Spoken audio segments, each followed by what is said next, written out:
요한복음 3장 1절에서 7절 말씀 합독하시겠습니다. 그런데 바리새인 중에 니고데모라는 사람이 있으니 유대인의 지도자라. 그가 밤에 예수께 와서 이르되 랍비여, 우리가 당신은 하나님께로부터 오신 선생인 줄 아나이다. 하나님이 함께 하시지 아니하시면 당신이 행하시는 이 표적을 아무도 할 수 없음이니이다. 예수께서 대답하여 이르시되 진실로 진실로 내게 이르노니 사람이 거듭나지 아니하면 하나님의 나라를 볼 수 없느니라. 니고데모가 이르되 사람이 늙으면 어떻게 날 수 있사옵나이까? 두 번째 모태에 들어갔다가 날 수 있사옵나이까? 예수께서 대답하시되 진실로 진실로 내게 이르노니 사람이 물과 성령으로 나지 아니하면 하나님의 나라에 들어갈 수 없느니라. 육으로 난 것은 육이요 영으로 난 것은 영이니 내가 내게 거듭나야 하겠다 하는 말을 놀랍게 여기지 말라. 아멘. 오늘은 성경적인 10가지 분별 방법이라는 제목으로 함께 말씀을 나누고자 합니다. 이 분별 방법은 거듭남과 구원에 관한 분별 방법이에요. 내가 정말로 거듭났는지, 내가 정말로 구원받았는지, 많은 사람들이 그것을 알지 못하기 때문에 그것에 대해서 성경적인 시금석을 제시하고자 합니다.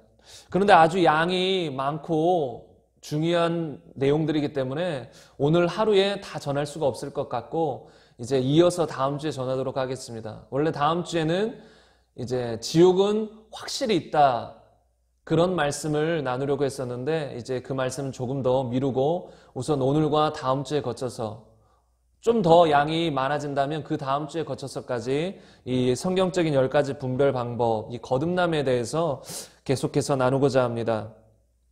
이 말씀이 정말로 절대적으로 우리 인생 가운데 중요한 것은 다른 어떤 것보다 우리 인생에서 가장 중요한 것이 구원이기 때문이에요. 구원. 이 세상의 모든 것을 얻는다고 할지라도 구원을 잃어버리면 또는 구원을 받지 못한다면 무슨 소용이 있겠냔 말이에요. 그런데 생각보다 많은 사람들이, 아주 대다수의 사람들이, 심지어 교회를 다니는 사람들이 이 구원에 대해서 심각하게 생각하지 않는다는 거예요. 그냥 구원을 가볍게 여긴다는 거예요. 성경에는 구원을 큰 구원이라고 표현하고 있는데, 그리고 성경 곳곳에 계속해서 나오는 주제가 구원인데 그냥 구원은 따놓은 당상처럼 그냥 구원은 받겠지, 그냥 구원은 받았겠지, 아주 간단하게 간편하게 생각한다는 거예요. 별 생각이 없다는 것이에요. 그런데 여러분 아십니까? 실제로 정말 실체를 들여다보면 교회를 다니는 많은 사람들이 구원받지 못했다는 것이에요. 거듭나지 못하고 신앙생활을 하고 있다는 것이에요. 저번 주에 말씀드렸듯이 거듭나지 못하고 신앙생활을 하기 때문에 교회 안에서 여러 가지 문제들이 터지는 거예요. 개인적으로는 열심히 신앙생활을 해보려고 해도 안 되는 거예요. 겉만 치장할 뿐이지 속이 변화되지 않는 거예요. 왜냐하면 거듭나지 않고 신앙생활을 하려고 하니까. 그렇게 10년, 20년 노력하다 보면 결국은 다 지치는 거예요. 10년, 20년도 안 가요. 몇 달이면 지쳐요. 거듭나서 주님이 주시는 새 생명으로 신앙생활하는 것이 아니라 자신의 힘과 노력을 하려다 보니까 그냥 종교 생활하는 거예요. 그러다 보니까 결국은 지치는 거죠. 기독교는 그런 게 아니에요. 나의 힘으로 어떤 종교 생활, 종교 놀이를 하는 것이 아니라 하나님의 생명을 얻어서 그 생명으로 살아가는 것, 그 성령으로 살아가는 것, 이게 기독교거든요. 그런데 생각보다 많은 사람들이 거듭나지 못하고 신앙생활, 곧 구원받지 못하고 신앙생활하는 경우가 아주 많다는 거예요. 그래서 오늘 이 말씀이 너무나도 중요하고 중대한 말씀이에요. 반드시 들어야만 하는 말씀이라는 것이죠. 누가복음 13장 23절 24절에 보면 이렇게 나와 있습니다. 어떤 사람이 여짜오되 주여 구원을 받는 자가 적으니까 그들에게 이르시되 좁은 문으로 들어가기를 힘쓰라. 내가 너희에게 이르노니 들어가기를 구하여도 못하는 자가 많으리라. 여기서 묻습니다. 주님, 구원을 받는 사람이 적습니까?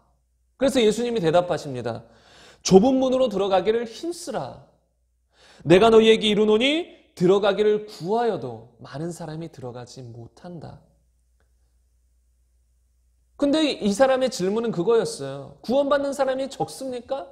근데 예수님은 적다라고 말하지 않고 좁은 문으로 들어가기를 힘쓰라. 많은 사람이 들어가길 원하여도 들어가지 못한다라고 말하는 거예요. 결국은 무슨 말이에요? 구원받는 사람이 많다는 거예요? 적다는 거예요? 적다는 것이죠. 많은 사람들이 들어가길 구하여도 들어가지 못한다는 거예요. 실제로 교회 다니는 많은 사람들이 천국은 가고 싶으나 마지막 날에 주님이 그를 모른다고 하실 거란 말이에요. 그게 성경적인 것이에요. 그게 마태복음 7장 22절 이하에 이렇게 나와 있습니다. 그날에 많은 사람이 나더러 이르되 주여 주여 우리가 주의 이름으로 선지자 노릇하며 주의 이름으로 귀신을 쫓아내며 주의 이름으로 많은 권능을 행하지 아니하였나이까 하리니 그때에 내가 그들에게 밝히 말하되 내가 너희를 도무지 알지 못하니 불법을 행하는 자들아 내게서 떠나가라 하리라.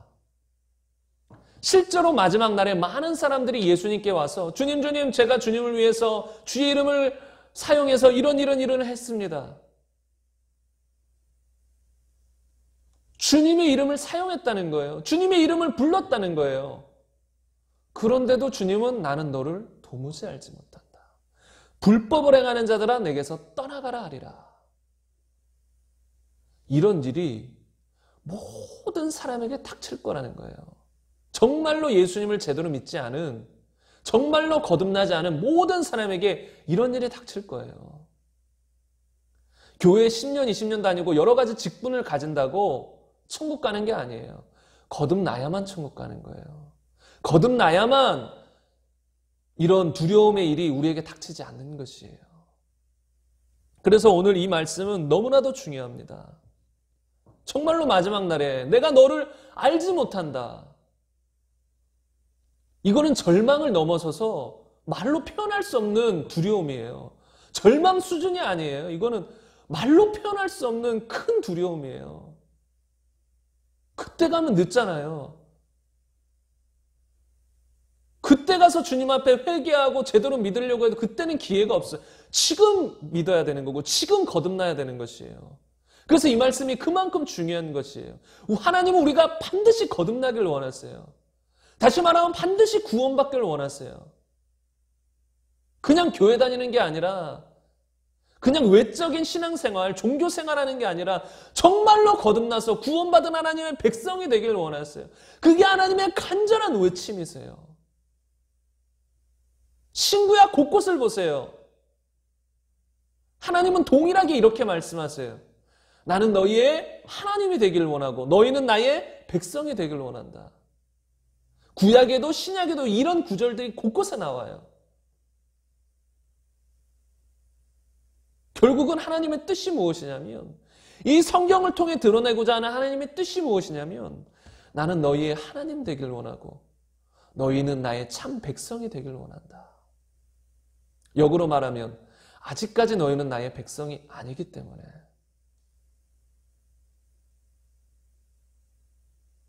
이스라엘이란 그 민족의 이름은 가지고 있어도 참 이스라엘이 아니다. 교회를 다녀서 사람들이 성도라고는 부를지는 몰라도 참 성도가 아니다. 나는 참 성도, 참으로 나의 백성을 원한다. 나를 정말로 하나님으로 섬기는. 이게 성경에 나와 있는 핵심 주제예요. 그리고 그게 하나님의 핵심 마음이에요. 우리를 향해서 간절한 외침인 거예요. 간절한 마음인 거예요. 난 너희 하나님 되기를 원한다. 너희는 나의 백성이 되어야 된다. 그런데 너희가 나의 백성이 되려면 너희는 거듭나야만 한다. 거듭나지 않고 누구도 나의 백성이 될 수 없다. 이게 성경이 말하는 것이죠. 그래서 이 말씀을 통해서 정말로 우리 자신이 거듭났는지 거듭나지 않았는지를 살펴보고 반드시 거듭나는 그런 역사가 있기를 간절히 바랍니다. 그런데 성경에서는 이 구원에 대해서 여러 가지 각도로 설명해요. 거듭남도 그 중에 한 가지예요. 구원이 그만큼 중요하고 성경의 핵심 주제가 구원이기 때문에 구원을 여러 가지 각도에서 여러 가지 방법으로 설명하고 있어요. 성경에 보면 베드로전서 1장 9절에 보면 믿음의 결국 곧 영혼의 구원을 받음이라. 요한복음 20장 31절을 보면 오직 이것을 기록함은 너희로 예수께서 하나님의 아들 그리스도이심을 믿게 하려 하며 또 너희로 믿고 그 이름을 힘입어 생명을 얻게 하려 함이라. 성경의 주제는 핵심 주제는 구원이라는 거예요. 생명을 얻게 하려는 것이에요. 그래서 이것에 대해서 이렇게도 설명하고 저렇게도 설명하고 이런 이미지도 사용하고 저런 이미지도 사용해서 구원에 대해서 설명한다는 것이죠. 첫 번째로 성경에서 구원은 생명, 영생으로 표현이 됩니다. 요한복음 3장 3절에서 6절 보면 아들을 믿는 자에게는 영생이 있고 아들을 순종하지 아니하는 자는 영생을 보지 못하고 이렇게 기록되어 있습니다. 구원받는다는 것을 영생이라고 표현해요. 다들 아시는 표현이죠. 영생. 그리고 요한일서 5장 12절에 보면 아들이 있는 자에게는 생명이 있고 하나님의 아들이 없는 자에게는 생명이 없느니라. 생명, 영생. 이걸 구원을 표현할 때 생명과 영생으로 표현한다는 거예요. 왜요? 우리가 하나님을 떠나 죄를 범함으로 우리는 영적으로 죽은 존재가 되었기 때문에 우리 안에 참 생명이 없는 거예요. 죽은 거예요. 그래서 우리에게는 생명이 필요해요. 그게 곧 구원이라는 것이죠. 그리고 두 번째로 성경에서 구원을 화목 또는 화해라고 표현해요. 고린도후서 5장 19절 곧 하나님께서 그리스도 안에 계시사 세상을 자기와 화목하게 하시며 그들의 죄를 그들에게 돌리지 아니하시고 화목하게 하는 말씀을 우리에게 부탁하셨느니라. 우리가 죄로 말미암아 하나님과 완전히 단절돼 버린 거예요. 하나님과 원수가 된 거예요. 성경에서는 우리가 예수님 믿기 전에는 하나님과 원수된 자라고 말해요. 그래서 구원받는 것을 이 고린도 후서에서는 하나님과 화목하게 되는 것. 이게 구원이라고 말해요. 그리고 로마서 3장 24절에는 이렇게 말합니다. 그리스도 예수 안에 있는 속량으로 말미암아 하나님의 은혜로 값없이 의롭다 하심을 얻은 자 되었느니라. 이것을 칭이라고 말하는데 우리를 의롭다고 칭해주는 것이에요. 그전에는 죄인이었어요. 완전한 죄인이었는데 이제는 예수님의 피로 말미암아 우리를 의롭다고 칭해주는 것, 의롭다고 여겨주시는 것, 의롭다고 하시는 것. 이게 구원이라는 것이에요. 그리고 로마서 8장 15절에 보면 너희는 다시 무수하는 종의 영을 받지 아니하고 양자의 영을 받았으므로 우리가 아빠, 아버지라고 부르짖느니라. 우리가 그전에는 무서워하며 떨었어요. 그리고 우리 마음속에서는 하나님 존재 자체가 없었어요. 그런데 이제는 우리는 양자의 영을 받아서 하나님을 아빠, 아버지라고 부르짖는다 그랬어요. 곧 입양됐다는 거예요. 입양. 그전에는 세상 사람, 하나님은 없는 완전한 외인이었는데 이제는 하나님의 자녀로 입양됐다는 거예요. 이걸 구원이라고 말해요. 그러니까 구원을 이렇게 여러 가지 단어로 표현한다는 거예요. 몇 가지만 더 보겠습니다. 로마서 11장 17절에 보면 또 한 가지가 얼마 꺾였는데 돌 갈람나무인 내가 그들 중에 젖붙임이 되어 참 갈람나무 뿌리의 진액을 함께 받은 자가 되었은즉. 우리가 예수님 믿기 전에는 그냥 세상 야생 돌 갈람나무였다는 것이에요. 그런데 우리가 세상에서 나와서 예수님께 젖붙임 당했다는 거예요. 다시 말하면 예수님에게 붙었다는 거예요. 이게 구원이에요. 비슷한 단어가 로마서 6장 5절에 이렇게 나와 있습니다. 만일 우리가 그의 죽으심과 같은 모양으로 연합한 자가 되었으면 또한 그의 부활과 같은 모양으로 연합한 자가 되리라. 예수님과 연합한다는 거예요. 예수님과 연합한 것이 구원이라는 것이에요. 또 비슷한 단어는 영접이죠. 요한복음 1장 12절에 보면 영접하는 자, 곧 그 이름을 믿는 자들에게는 하나님의 자녀가 되는 권세를 주셨으니 요한계시록 3장 20절에는 볼지어다 내가 문 밖에 서서 두드리노니 누구든지 내 음성을 듣고 문을 열면 내가 그에게로 들어가 그와 더불어 먹고 그는 나와 더불어 먹으리라. 주님을 우리 안에 모셔드리는 것, 영접하는 것, 이게 구원이라는 것이에요. 그리고 두 가지만 더 살펴보면 로마서 6장 17절 18절에 보면 하나님께 감사하리로다 너희가 본래 죄의 종이더니 너희에게 전하여 준 바 교훈의 본을 마음으로 순정하여 죄로부터 해방되어 의에게 종이 되었느니라. 그전에는 죄의 종이었어요. 근데 이제는 의에게 종된 상태예요. 이게 구원받은 상태라는 것이에요. 그리고 마지막으로 거듭남입니다. 요한복음 3장 3절 예수께서 대답하여 이르시되 진실로 진실로 내게 이르노니 사람이 거듭나지 아니하면 하나님의 나라를 볼 수 없느니라.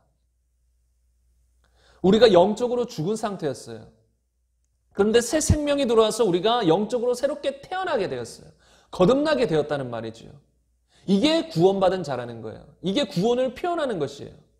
그래서 이상 소개해드린 9가지의 단어들, 9가지의 이미지들, 이 모든 것이 구원에 대해서 설명하고 있는 거예요. 그냥 구원에 대한 한 단어를 여러 가지 의미로, 여러 가지 방법으로 설명하고 있다는 것이죠. 그런데 이 각 단어가 다 똑같은 건 아니에요. 예를 들어 칭의는 의롭다고 칭하는 것이고 거듭남은 새로운 존재로 재탄생되는 거예요. 아예 의미가 다른 거예요. 의롭다고 칭함받는 거랑 새롭게 태어나는 거랑은 다른 의미예요. 그런데 칭의도 구원을 설명하는 것이고 거듭남도 구원을 설명한다는 의미에서 칭의와 거듭남도 같은 거라는 거예요. 구원을 설명한다는 것에서는 같다는 거예요. 다 구원을 설명한다는 것이에요.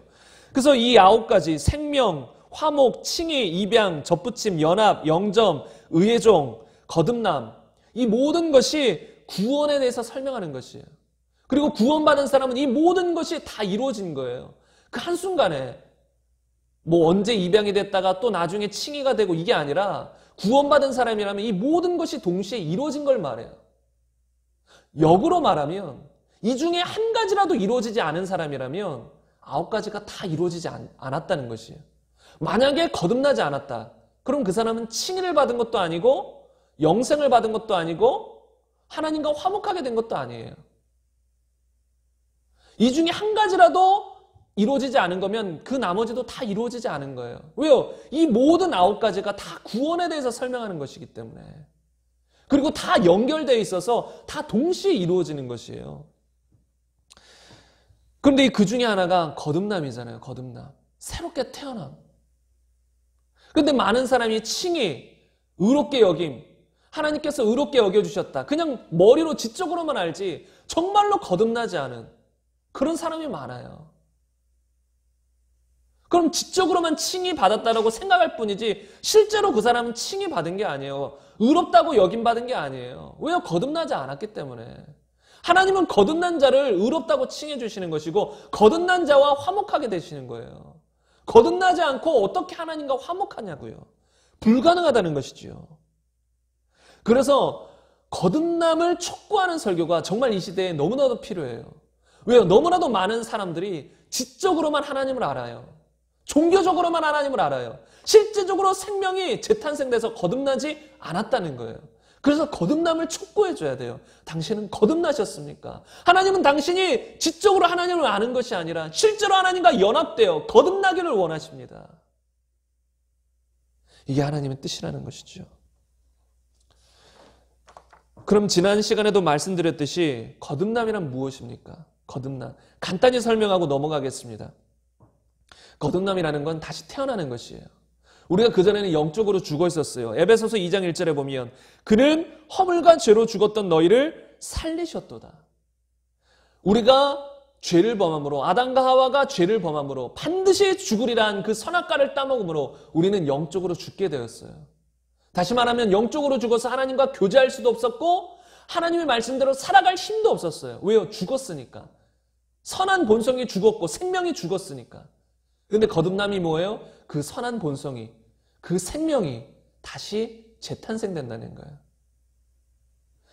두 번째는 하나님께로부터 나는 것이에요. 요한복음 1장 12절 13절에 보면 영접하는 자, 곧 그 이름을 믿는 자들에게는 하나님의 자녀가 되는 권세를 주셨으니 이는 혈통으로나 육적으로나 사람의 뜻으로 나지 아니하고 오직 하나님께로부터 난 자들이니라.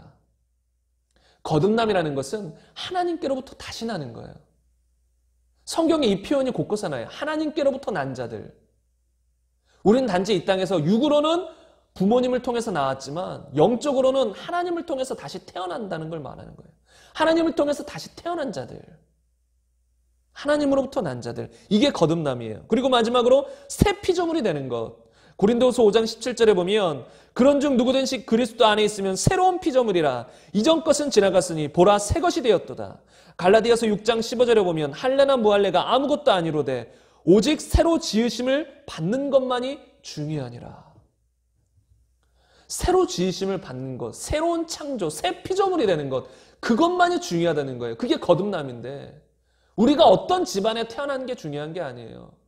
우리 부모님이 목사님이고 장로님이고 우리 집안이 신실한 크리스천 가정이고 우리 집안이 뭐 이스라엘 사람이고 그런 게 중요한 게 아니에요.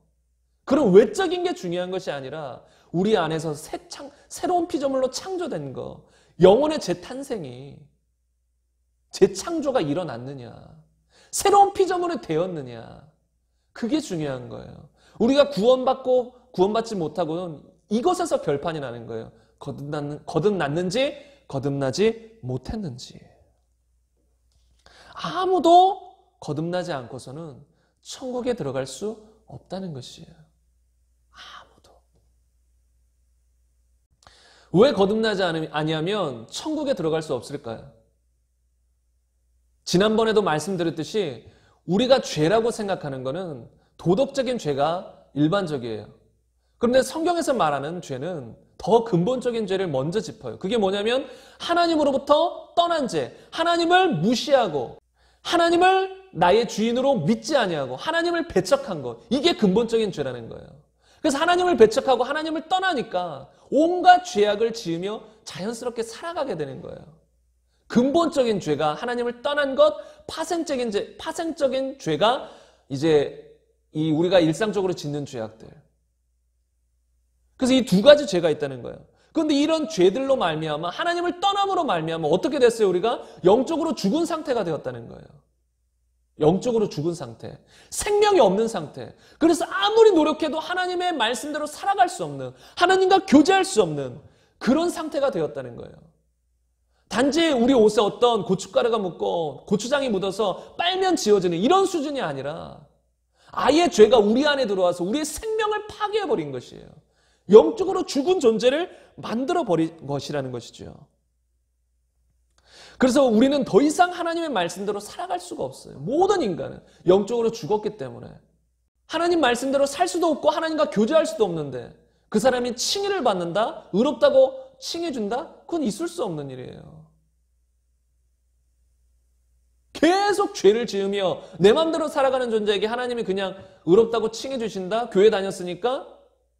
예수님의 그 십자가 사건, 역사적인 사건을 믿었으니까 칭의, 의롭다고 해주신다? 말도 안 되는 이야기예요. 성경 어디에서도 하나님 말씀대로 살지 않고 내 마음대로 살아가는 사람, 날마다 죄악 가운데 거하는 사람, 그런 사람을 구원한다는 얘기는 단 한 군데도 없어요.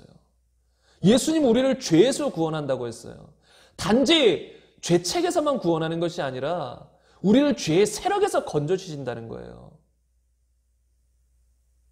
단지 죄를 용서해 주시는 것이 아니라 그 죄의 세력에서 건져주셔서 이제는 더 이상 죄의 종이 아니라 의의 종으로 살게 해주신다는 거예요. 그런데 거듭나지 않고는 그렇게 사는 것이 불가능하다는 것이에요. 그래서 우리에게는 반드시 죄 용서뿐만 아니라 새 생명이 필요한 것이에요. 새 생명. 용서함 받았는데 우리가 하나님 말씀대로 살 힘이 없어요. 영적으로 죽은 상태예요. 그럼 어떻게 해요? 그 사람에게 기쁨이 있습니까? 평안이 있습니까? 용서는 해줬다고 하고 죄를 이길 힘을 주시지 않아요.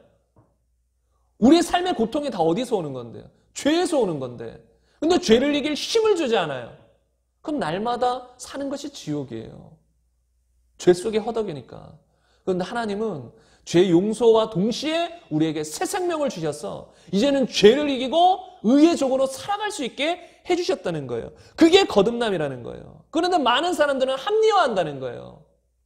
내가 이렇게 많은 선을 행하면 그래도 천국엔 들어갈 수 있겠지. 그래도 구원받을 수 있겠지. 세상에 많은 사람들은 그렇게 내가 이렇게 선을 행하면 그래도 죽어서 나쁜 곳에 가지는 않겠지. 그냥 단순히 이렇게 생각한다는 거예요. 그냥 자기 자신을 합리화한다는 거예요. 성경에 나오면 부자 청년도 예수님께 나아가서 어떻게 하여 영생을 얻을 수 있습니까? 물어봤어요. 근데 부자 청년이 어떤 사람이죠?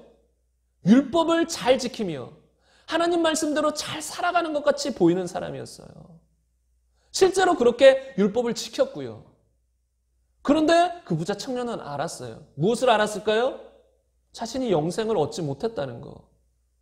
하나님의 율법을 열심히 지켰음에도 불구하고 내 안에 평안이 없고 참 영생이 없음을 알았다는 거예요. 그래서 예수님께 와서 어떻게 해야 도대체 영생을 얻습니까? 물어본 것이잖아요. 이런 사람들이 많아요. 열심히 노력했는데 자신이 뭔가 영생을 얻지 못한 것 같은. 그래서 계속 노력하는데 그래도 영생을 얻지 못하는. 왜요? 사람은 선으로 노력한다고 영생을 얻는 것이 아니기 때문이에요. 콩 심은 데 콩 나고 팥 심은 데 팥 난다는 얘기가 있잖아요. 우리가 아무리 선을 행한다고 해도 그것은 겉을 치장하는 것일 뿐이에요. 결국은 죄인으로 영적으로 죽은 상태면 때가 되면 죄가 나오게 돼 있어요. 선은 온데간데 없고 죄가 흘러나오게 되어 있어요. 환경만 주어지면. 그래서 우리에게 필요한 것은 어떤 부분적으로 고침이 아니라 우리가 아예 바뀌는, 아예 새롭게 탄생되는 재창조가 필요하다는 것이죠. 거듭남이 필요하다는 것입니다. 김석택 목사님이 쓰신 완전한 복음이라는 책에는 이와 같은 내용이 나옵니다. 한번 잘 들어보세요. 비기독교의 입장에서 인간들은 되게 중간적이라고 생각합니다. 즉 인간은 약할 수도 있고 선할 수도 있는데 어느 쪽을 따라가느냐에 따라 악한 사람이 될 수도 있고 선한 사람이 될 수도 있다고 봅니다. 따라서 인간들은 좋은 선생님을 만나 좋은 가르침을 받거나 선한 영향을 받으면 누구든지 좋은 사람이 될 수 있다고 생각합니다. 거기에 비해 기독교의 입장은 인간의 전적 부패입니다. 인간은 완전히 썩었고 완전히 부패했기 때문에 선을 행할 가능성이 1%도 없다는 것입니다. 무슨 말인지 이해가 되셨나요? 세상 사람들은 그냥 인간을 중간적인 중립 상태라고 봐요. 많은 사람들이. 그래서 우리가 좋은 선생을 만나고 좋은 환경에 두면 그 사람이 선해질 수 있고 좋은 사람이 될 수 있다고 봐요. 물론 그것이 어느 정도는 맞는 말이에요. 우리가 환경에 따라 사람을 만든다고 좋은 환경에 두면 그나마 좋은 모습이 만들어지는 것이고 나쁜 환경에 두면 또 나쁜 모습이 만들어지는 거예요. 근데 변함없는 게 있어요. 겉은 그렇게 바뀌어지는데 속은 안 바뀐다는 거예요. 속은 절대로 변하지 않는다는 거예요. 전적으로 부패했기 때문에. 그래서 어떤 사람들이 이렇게 말하겠죠. 예수님을 믿지 않는 사람들도 선을 행하고 좋은 사람이 있지 않습니까? 참으로 선한 사람들이 있지 않습니까? 이렇게 반문하는 사람들이 있을 수 있어요. 근데 서두에 말씀드렸듯이 인간은 근본적으로 죄인이에요. 하나님을 떠나서 완전히 부패한 죄인이라는 거예요. 영적으로 죽은 상태라는 것이에요. 그래서 우리가 외적으로는 어느 정도 치장할 수 있어요. 선을 행할 수 있어요. 그러나 그 근본적인 우리의 중심은 썩어져 있고 죽은 상태라는 거예요. 이것을 성경에서는 이렇게 말합니다. 마태복음 23장 25절 이하에 보면 화 있을진저 외식하는 서기관들과 바리새인들이여 잔과 대접의 겉은 깨끗이 하되 그 안에는 탐욕과 방탕이 가득하게 하는도다. 눈먼 바리새인들이여 너희는 먼저 안을 깨끗이 하라. 그리하면 겉도 깨끗하리라. 겉은 치장할 수 있는 거예요. 그리고 많은 사람들이 보기에 저 사람 너무나도 선하다. 너무나도 봉사를 많이 한다. 저 사람 너무나도 좋은 사람이다. 이렇게 말할 수는 있어도 그 사람의 속은 아니라는 거예요. 속은 하나님을 떠나 전적으로 부패한 영적으로 죽은 상태라는 거예요. 그래서 이렇게 절망적인 그 누구도 해결해 줄 수 없는 아무리 선행으로도 바꿀 수 없는 영적으로 죽은 상태. 이런 인간에게 필요한 것은 거듭남뿐이라는 거예요. 거듭남. 그런데 이렇게도 중요한 거듭남. 많은 사람들이 중요하게 여기질 않아요. 그리고 교회를 다니면서도 거듭나지 않고 종교 생활하는 사람이 많다는 것. 서두에 말씀드렸잖아요. 오늘 본문 말씀에 보면 동일한 사람이 나와요. 현대말로 하면 거듭나지 않고 교회 다니는 그런 사람이 나옵니다. 누굴까요? 니고데모입니다. 니고데모는 누가 보아도 모범적이고 훌륭한 사람이었을 거예요. 누가 보아도. 현대 크리스천으로 생각하면 누가 보아도 저 사람은 신앙이 좋고 누가 보아도 신실한 사람이라는 거예요. 그런데 그는 거듭나지 못했어요. 그래서 예수님이 내가 너에게 거듭나야 하겠다는 말을 놀랍게 여기지 말라. 거듭나지 못했다는 것이에요. 이 니고데모와 같이 정말로 신실하고 진실하게 보이는 사람들 중에도 실상 실체를 보면 거듭나지 못한 경우들도 많다는 거예요. 그래서 우리가 내가 거듭났는지 거듭나지 못했는지를 분별할 수 있어야 된다는 거예요. 그냥 내 느낌과 감정으로 분별하는 것이 아니라 그냥 옆에서 당신 거듭났어요, 당신 구원받았어요, 사람들이 어떤 말을 해줘서 확신하는 것이 아니라 정말로 성경적으로 내가 거듭났는지 거듭나지 못했는지를 분별할 줄 알아야 된다는 것이죠. 그래서 제가 이제 성경적인 10가지 분별 방법에 대해서 함께 나누려고 합니다. 이 분별 방법을 들으시고 자기 자신을 비춰보세요. 남 비춰보기 전에 내 자신을 비춰보세요. 비춰보시고 내가 정말로 거듭났나, 구원받았나 비춰보시고 혹시라도 내가 거듭난 존재가 아니라면, 구원받지 못했다면 회개와 믿음을 통해 주 앞에 나가셔서 반드시 거듭나시기를 간절히 소망합니다. 그럼 첫 번째 분별 방법은 무엇일까요? 첫 번째 분별 방법. 어찌 보면 구원받는 데의 기초이고 기본인 것이에요. 무엇이냐면 예수님을 주인으로 시인하는가. 예수님을 나의 입술로 주인으로 시인하는가. 성경은 이것을 구원의 시금석으로 말해요. 거듭남의 시금석으로 말한다는 것이죠.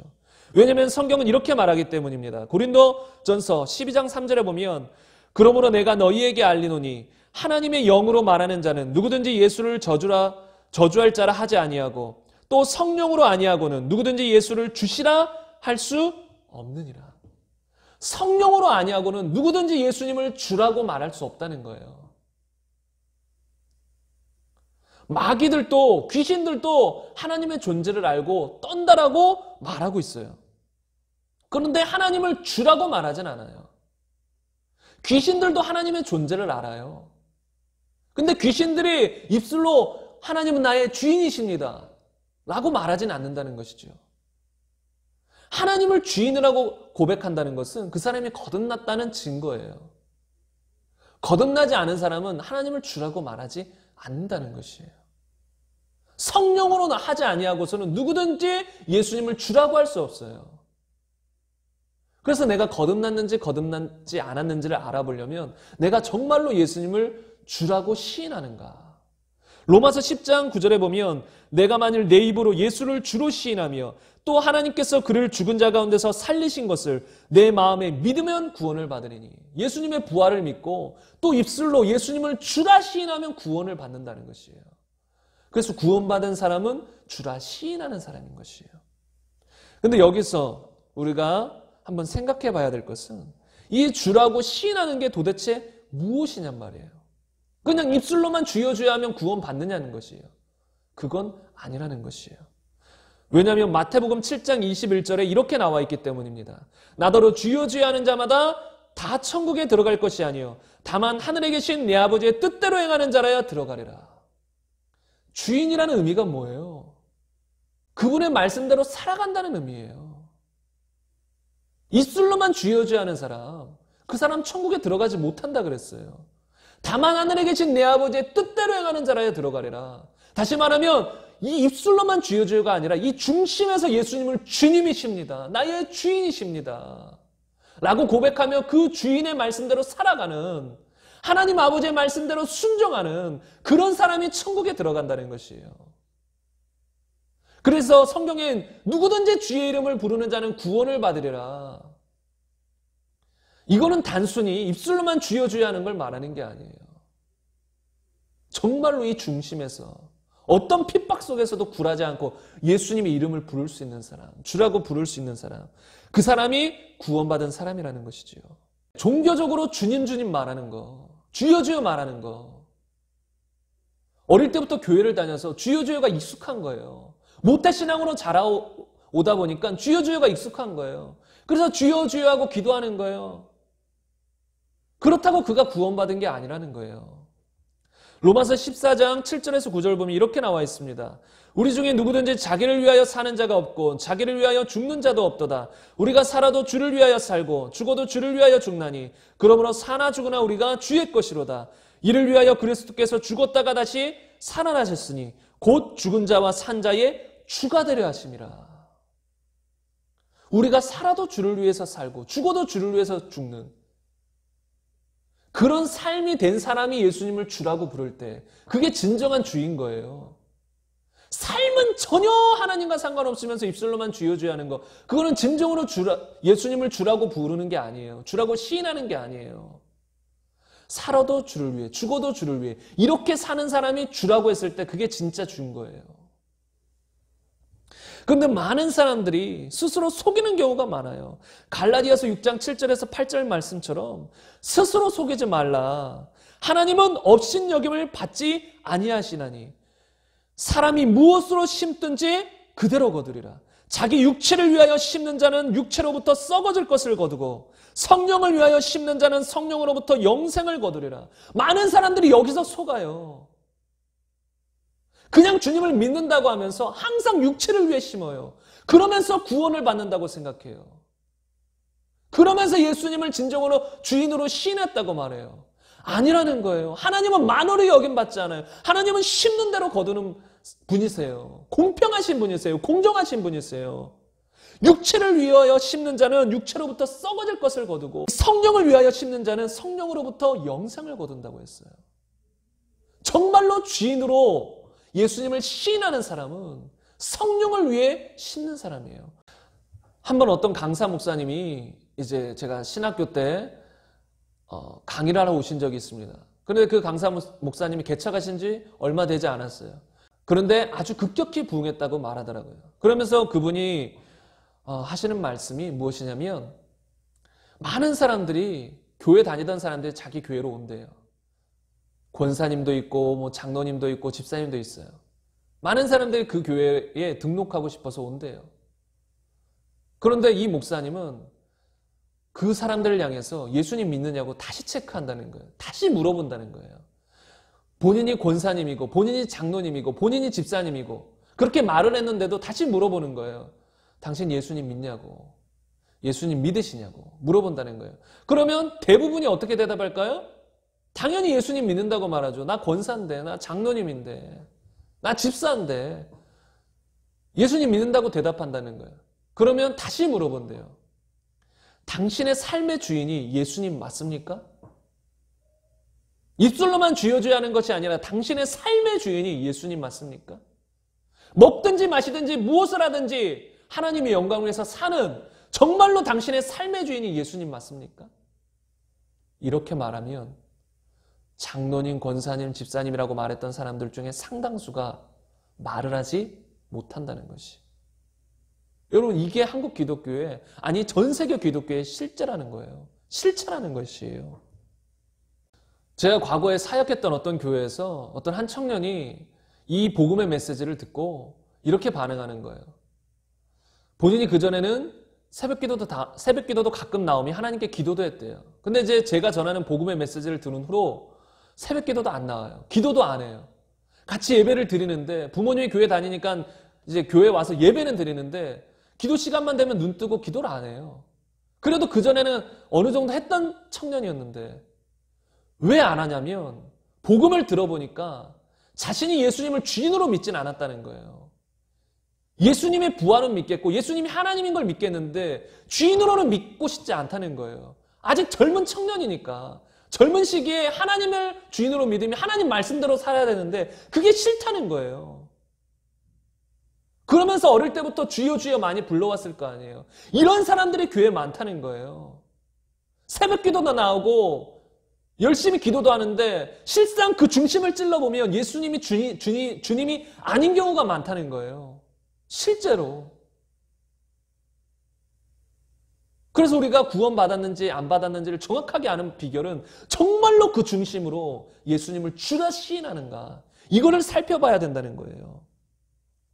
그리고 이 초대교회 때 예수님을 주라고 말하는 것은 간단한 이야기가 아니에요. 지금 우리가 예수님은 주인이시다 이렇게 쉽게 말하지만 초대교회 때는 그렇게 쉽게 말할 수 있는 게 아니었어요. 왜냐하면 초대교회 성도들은 로마 황제를 주님이라고 불러야 되는 그런 압박 속에서 살았어요. 로마 황제를 주님이라고 부르지 아니하면 핍박받았어요. 그리고 실제로 그 핍박을 통해서 많은 사람이 죽었어요. 순교했단 말이에요. 그런 상황에서도 로마 황제를 끝까지 주인이라고 부르지 아니하고 예수님만이 우리의 주인이십니다 라고 고백할 수 있는 것, 시인할 수 있는 것. 이게 거듭났는지 거듭나지 않았는지의 시금석이라는 거예요. 죽음의 위협 앞에서도 예수님만을 주인으로 시인할 수 있겠는가? 마태복음 10장 32절 이하에 보면 이렇게 나옵니다. 누구든지 사람 앞에서 나를 시인하면 나도 하늘에 계신 내 아버지 앞에서 그를 시인할 것이요. 누구든지 사람 앞에서 나를 부인하면 나도 하늘에 계신 내 아버지 앞에서 그를 부인하리라. 여러분, 사람 앞에서 예수님을 부인하면 하나님도 그를 부인하게 되어 있어요. 그런데 많은 사람들이 목숨의 위협 앞에서 하나님을 부인한다는 거예요. 그전에는 예수님만이 나의 주인이라고 말했다가 로마 황제가 나를 주님이라고 부르지 않으면 너는 죽는다 라고 했을 때 그 앞에서 벌벌 떨며 로마 황제를 주님이라고 부르는 거. 이게 사람 앞에서 예수님을 부인하는 게 되는 거예요. 꼭 예수님을 안 믿는데 이게 부인이 아니라 사람 앞에 굴복해서 그 사람을 주님이라고 말하는 것 자체도 예수님을 부인한다는 것이죠. 그런데 문제는 이 분별 방법이 우리 삶 속에서 실제로 드러나려면 죽음의 위협을 겪어봐야 돼요. 이런 말이 있잖아요. 끝까지 가봐야 안다. 우리가 그토록 잘 믿었다고 생각하는데 죽음의 위협 앞에서 베드로처럼 도망가는 경우도 많이 있거든요. 마태복음 26장 35절에 보면 베드로가 예수님께 내가 죽을지언정 예수님 부인하지 않겠습니다. 그리고 다른 제자들도 동일하게 그렇게 말했어요. 그런데 죽음의 위협 앞에서 어떻게 했죠? 다 떠났어요. 다시 말하면 진정한 믿음이 아니었다는 거예요. 현대 크리스천들 중에서도 이런 경우가 많다는 거예요. 죽음 앞에서도 난 주님을 부인하지 않겠습니다라고 말하지만 막상 죽음의 위협이 오면 벌벌 떨며 떠나가는 사람, 예수님 부인하는 사람이 많을 수 있다는 거예요. 그래서 우리가 정말로 내가 중심으로 예수님을 주인으로 시인하는가? 이것을 통해 우리 자신을 분별해 봐야 된다는 것이죠. 그리고 두 번째는 무엇이냐면 하나님을 아버지로 부르는가? 아버지. 이게 간단한 것 같지만 실제로 간단하지 않아요. 요한복음 1장 13절에 보면 우리를 하나님께로부터 난 자들이라고 표현해요. 그래서 로마서 8장 15절 이하에 보면 우리는 무수하는 종의 영을 받지 아니하고 양자의 영을 받았으므로 우리가 아빠, 아버지라고 부르짖느니라. 세상 사람들 그 누구도 하나님을 아빠, 아버지라고 말하는 사람이 없어요. 하나님의 존재를 그렇게 잘 아는 귀신들도 하나님을 아버지라고 말하지 않아요. 하나님의 존재를 믿고 떨지만 하나님을 아버지라고 부르지 않아요. 우리가 하나님을 아버지라고 부를 수 있는 이유가 뭐예요? 양자의 영을 받았다는 거예요. 성령을 받았기 때문에 하나님으로부터 태어난 거듭난 자가 되었기 때문에 하나님을 아버지라고 부를 수 있다는 거예요. 그래서 우리가 거듭났는지를 분별할 수 있는 방법은 내가 정말로 하나님을 아버지라고 부르는 것인가. 그냥 다들 아버지라고 부르니까 그냥 따라 부르는 것 말고 어릴 때부터 들어와서 그냥 입술로 주여 주여 하듯이 입술로 아버지 아버지 하는 거 말고 정말로 이 중심으로 하나님 나의 아버지십니다. 하나님 나의 아버지십니다. 아버지를 사랑합니다. 아버지를 원합니다.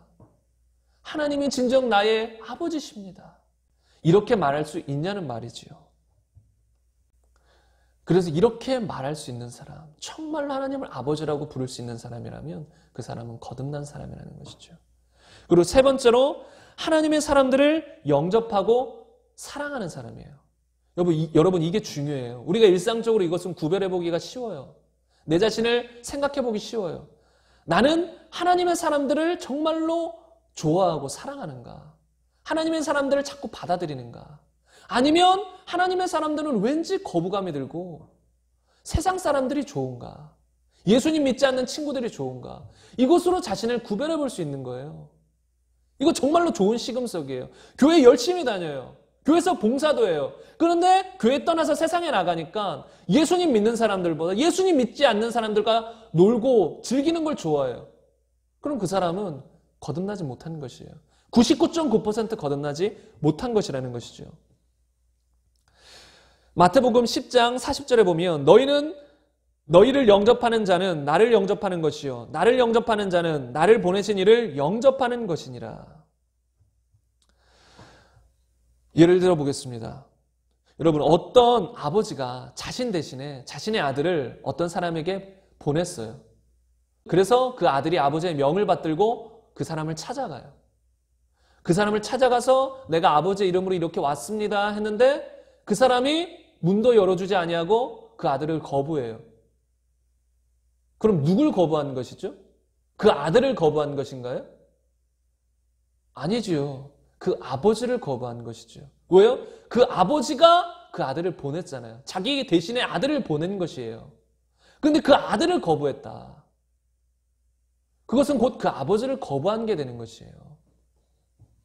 그래서 오늘 이 말씀이 너희를 영접하는 자는 나를 영접하는 것이다. 왜요? 이 세상에 하나님이 누굴 보냈어요? 우리를 보낸 거예요. 하나님의 사람들, 예수님 믿는 사람들을 보낸 것이에요. 너희는 세상의 소금과 빛이다. 내가 너희를 세상에 보낸다. 뱀처럼 지혜롭고 비둘기처럼 순결하라. 그러니까 하나님의 사람들은 누구나 하나님이 보낸 사람들인 거예요. 서로서로 하나님이 보낸 사람들끼리 있는 거예요. 그러면서 세상에서 빛과 소금의 역할을 감당하는 것이죠. 그런데 이런 하나님의 사람들을 받아들이지 않아요. 그 사람들을 원하지 않아요. 그러면 그건 누굴 받아들이지 않는 거예요? 하나님을 받아들이지 않는다는 것이죠. 그래서 이것을 통해서 내가 하나님의 사람들을 기뻐하며 받아들이는가? 하나님의 사람들을 거부하는가? 이것을 통해서 자신을 분별할 수 있는 것이에요. 사람들은 끼리끼리 어울리잖아요. 근데 끼리끼리 어울리는 이유가 뭐예요? 비슷하니까, 말이 통하니까, 생각이 통하니까, 웃음 코드가 같으니까 끼리끼리 어울리는 것이잖아요. 그런데 예수님을 믿는 사람들은 빛이거든요. 가치관이 바뀌었거든요. 중심이 바뀌었거든요. 삶의 이유와 목적이 바뀌었거든요. 웃음 코드가 바뀌었거든요. 그런데 세상 사람들과 여전히 똑같이 생각하고 똑같이 어울리며 그들과 어울려 산다. 그들과 어울려 지낸다면 그 사람은 구원받은 사람이 아니라는 것이에요. 반드시 구원받은 사람들은 세상과 단절이 일어나게 돼 있어요. 물론 우리가 세상에서 아예 떠나는 것이 아니라 세상에 들어가서 그들을 구원해야 되지만 세상 사람들과 말이 통하지 않게 된다는 것이에요. 가치관이 다른데 빛과 어둠이 어떻게 같냔 말이에요. 그래서 고린도후서 6장 14절 15절에는 이렇게 말합니다. 너희는 믿지 않는 자와 멍에를 함께 매지 말라. 의와 불법이 어찌 함께하며 빛과 어둠이 어찌 사귀며. 예수님 믿는 사람과 예수님 믿지 않는 사람은 빛과 어둠이에요. 어찌 사귀냔 말이에요. 예수님 믿는 사람의 특징은 예수님 믿는 사람을 좋아하게 돼 있어요. 저도 고등학교 2학년 때 거듭난 이후로 항상 마음이 끌렸던 사람들이 어떤 사람들인지 아세요? 돌이켜보니까 항상 영적인 사람들이었어요. 항상 기도하는 사람들, 뭔가 하나님을 아는 사람들. 알게 모르게 저는 그런 사람들에게 끌렸던 것이에요. 이게 뭐가 지식이 있어서 그런 사람을 따라가야 돼. 막 부모님이 너는 뭐 하나님을 잘 알고 영적으로 아주 훌륭한 사람들을 옆에 붙어서 그들에게 배워라. 뭐 이런 걸 세뇌시켜서 제가 그렇게 따라간 게 아니에요. 제가 이 마음의 중심에서부터 그들을 원해요. 그들과 교제하길 원하고 그들과 함께하길 원하고 그들과 같이 지내면서 뭔가 배우길 원하고 선한 영향력을 받길 원하고 이 영이 이 안에서 막 끌리는 거예요. 원하는 거예요. 여러분, 이게 예수님 믿는 사람의 특징이라는 거예요. 만약에 예수님을 믿고도 정말 하나님의 사람들에게 끌리지 않는다면 그 사람 믿는 거 아니에요. 그리고 예수님 믿은 후로 어떻게 되는지 아세요? 친구들, 세상 친구들과 말이 안 통해요. 예수님 믿지 않는 사람들과 말이 안 통해요. 아무리 말을 해도 아예 생각 자체가 다른데. 예수님 믿는 사람의 생각은 천국에 있고 세상 사람들의 생각은 온통 다 이 세상 생각뿐인데 어떻게 같냐고요. 그러니까 말이 안 통하는 거예요. 일상적인 대화 정도만 통하지 깊은 얘기를 할 수가 없는 거예요. 여러분 정말로 거듭나면 예수님 믿는 사람, 하나님 믿는 사람을 적극적으로 환영하게 돼요. 끌리게 된단 말이에요. 머리로는 아니어도 이 마음이 끌려요. 마음이. 사모하는 마음이 든다는 거예요. 이게 성경 말씀이라는 거예요.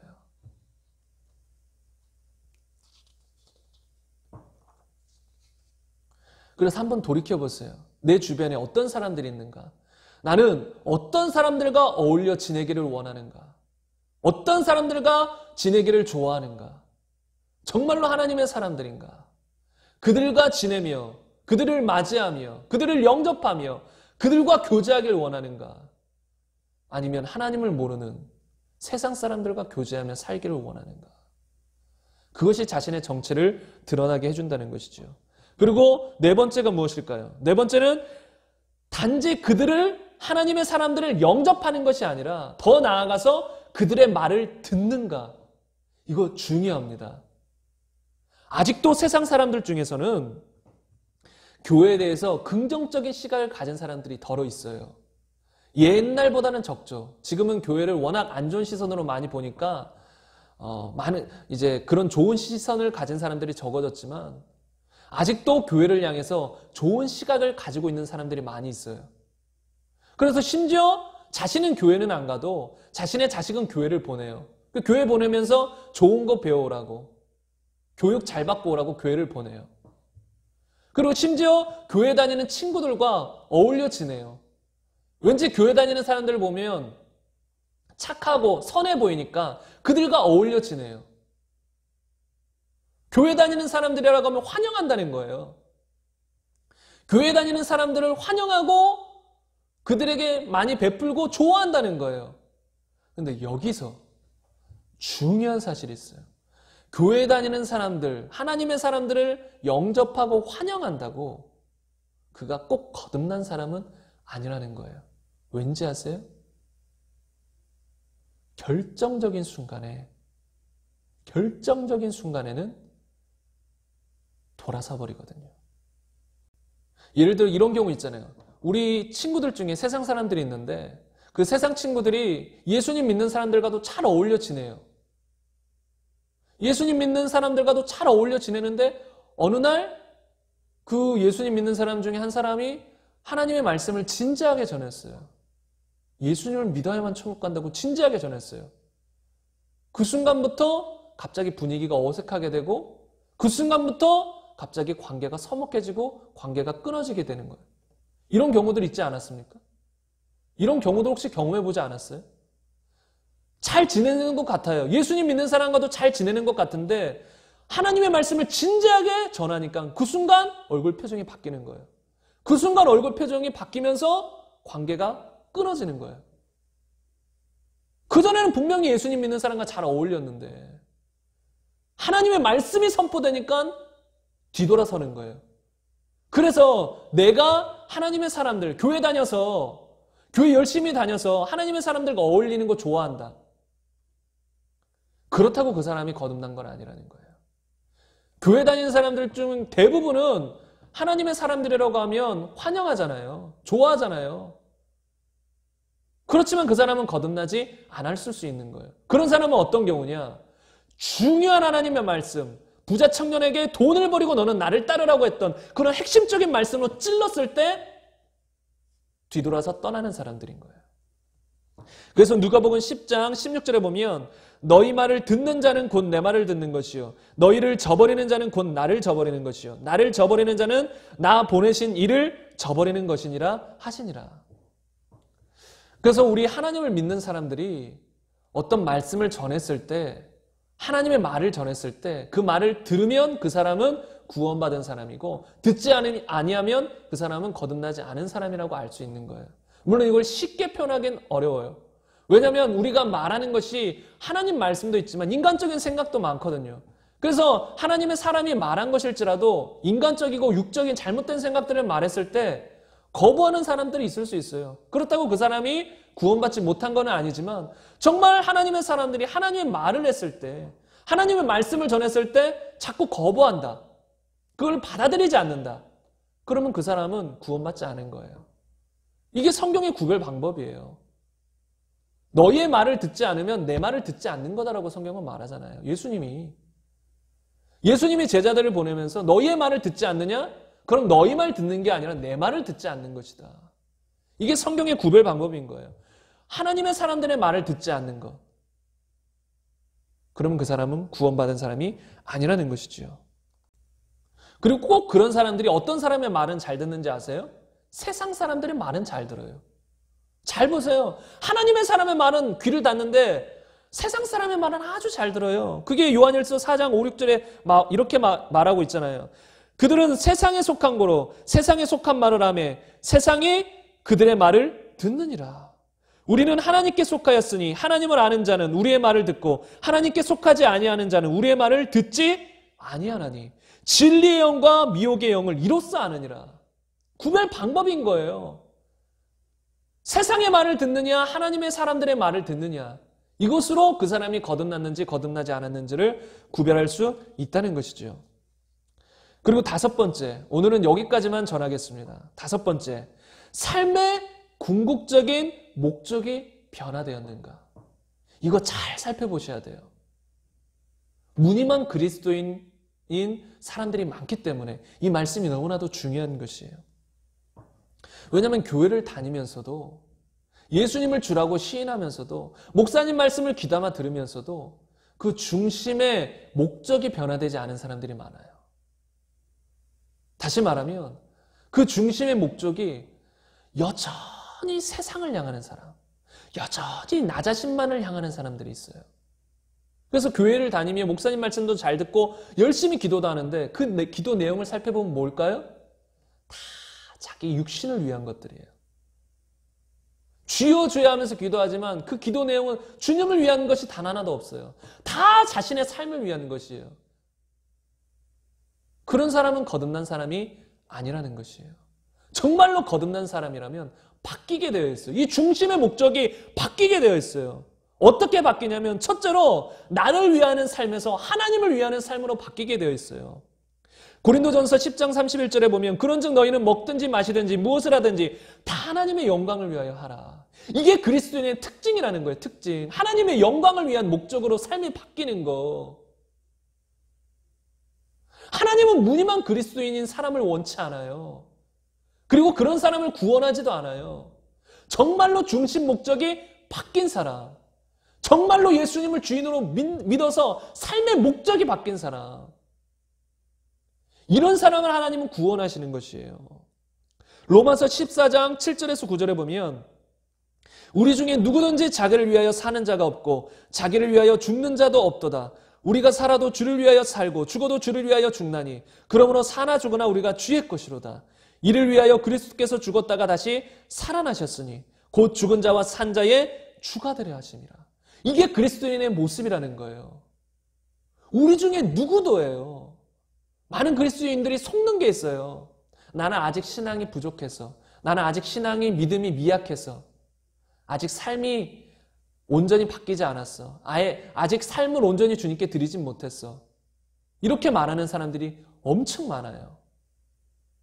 자신이 믿음이 적어서 이렇다는 거예요. 그것을 핑계로 드는 거예요. 근데 분명히 성경은 말해요. 우리 중에 누구든지예요. 구원받은 우리 중에 누구든지.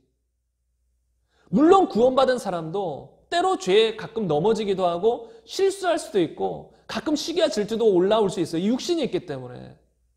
근데 그건 부분적인 거예요. 그 사람의 삶의 전체의 모습을 보면 어떤 모습인지 아세요? 주를 위하여 살고 주를 위해 죽는 거예요. 목적이 주님이라는 거예요. 그러니까 부분적으로 우리가 어느 영역에서 실수할 수 있고 넘어질 수 있으나 그 중심이 항상 주님을 향한다는 거예요. 우리 중에 누구든지 속지 마세요. 누구든지예요. 거듭난 사람이라면 누구든지 자기를 위하여 사는 자가 없고 자기를 위하여 죽는 자도 없도다. 우리가 사나 죽으나 주를 위하여. 이게 구원받은 거듭난 사람의 모습이라는 거예요. 근데 현대 크리스천들 우리의 모습을 보세요. 정말 우리의 중심이 이런 고백을 할 수 있습니까? 내가 사는 것이 주를 위해 삽니다. 내가 죽는 것도 주를 위해 죽습니다. 내가 살아가는 이유는 주님 때문입니다라고 고백할 수 있냔 말이에요. 이런 중심이 안 됐다면, 이런 삶의 모습이 안 됐다면 돌이켜봐야 돼요. 내가 거듭난 사람이 맞는가? 예수님이 왜 죽으시고 부활했는데요? 곧 산자와 죽은 자의 주가 되려 하심이라. 나의 주인 되기 위해서 죽으신 거예요. 부활하신 거예요.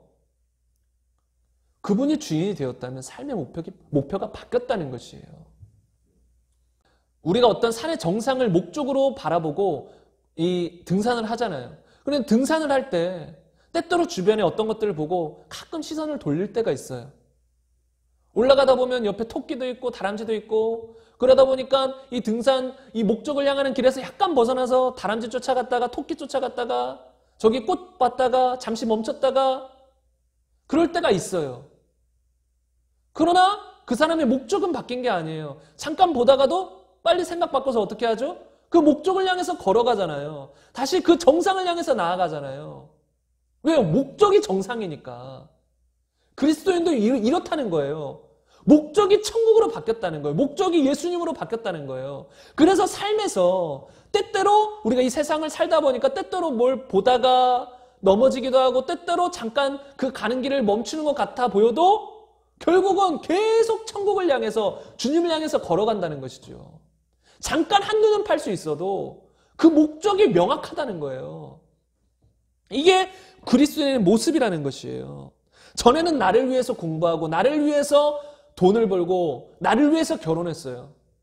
그런데 이제는 예수님을 믿으니까 어떻게 돼요?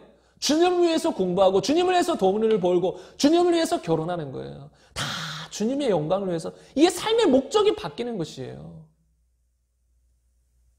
목표가 바뀐 것이라는 것이죠. 그리고 또 무엇이 바뀌어요? 이제는 천국을 갈망하는 삶으로 바뀌어요. 그전엔 이 세상 속에서 이 세상의 성공을 바라봤다면 이제는 천국을 바라보며 사는 삶으로 바뀐다는 것이죠. 히브리서 11장 16절에 보면 그들이 이제는 더 나은 본향을 사모하니 곧 하늘에 있는 것이라. 하늘에 있는 본향, 천국을 바라보며 산다는 것이죠. 여러분, 정말 그리스도인의 모습은 다 천국 지향적이에요. 정말로 진지한 그리스도인, 거듭난 그리스도인이라면 천국을 바라보며 살게 돼 있어요. 우리가 때로 미성숙한 그리스도인들이 이 땅을 때때로 바라볼 수는 있을지 몰라도 정말 그리스도인, 거듭났다면 그 궁극적인 목적이 천국이라는 거예요. 목표가 천국이라는 거예요. 그리고 그래서 그들은 어떻게 돼요? 이 세상 것들을 사랑하지 않는 삶을 살게 돼요. 요한일서 2장 15절을 현대인의 성경으로 보면 이렇게 나와 있어요. 여러분은 세상이나 세상에 속한 것들을 사랑하지 마십시오. 누구든지 세상을 사랑하면 그 사람에게는 하나님 아버지에 대한 사랑이 없습니다. 예수님을 믿는 사람의 특징은 천국을 사모하며 이 세상을 향한 사랑의 마음을 접은 사람들이에요. 그 사랑이 어디로 향했을까요? 하나님께로 향했어요. 그래서 세상을 사랑하지 않는 것이에요. 우리의 삶의 목표가 바뀐 거예요. 세상이 아니라 천국으로, 내가 아니라 주님으로. 한번 우리 자신들을 돌아보세요. 이 말씀으로 비춰보세요. 나는 정말 거듭났나? 거듭나서 나의 중심 목적이 바뀌었나? 나에서 주님으로, 세상에서 천국으로 바뀌었는가? 만약에 바뀌지 않았다면 회개하고 주님을 믿음으로 거듭나시기를 간절히 축복합니다. 간절히 축복해요. 이 외에도 5가지 말씀들, 어찌 보면 더 우리가 우리 자신을 분별해보고 확인할 수 있는 시금석들이 있는데 그것은 다음 주에 나눌 것이에요. 그런데 이 말씀들로도 충분히 분별이 된다고 봐요. 우리 대부분의 크리스천들은 이 말씀을 가지고도 어느 정도는 다 분별이 돼요. 그렇기 때문에 이 말씀들을 생각하시고 자신을 정말로 겸손하게, 정직하게 비춰보세요. 속지 마시고 그냥 믿으면 구원이다, 간단한 게 아니에요. 그 믿음이 진짜인가? 하나님이 인정하시는 믿음인가? 하나님이 인정하시는 믿음이면 이렇게 거듭나서 이런 삶을 살게 된다는 거예요. 이런 모습이 된다는 거예요. 이런 시금석을 다 통과하게 된다는 거예요. 그런데 그렇지 않다면 여러분 심각한 것이라는 거예요. 구원받으셔야 돼요. 아니면 영원한 지옥불에 들어갈 수밖에 없는 것이.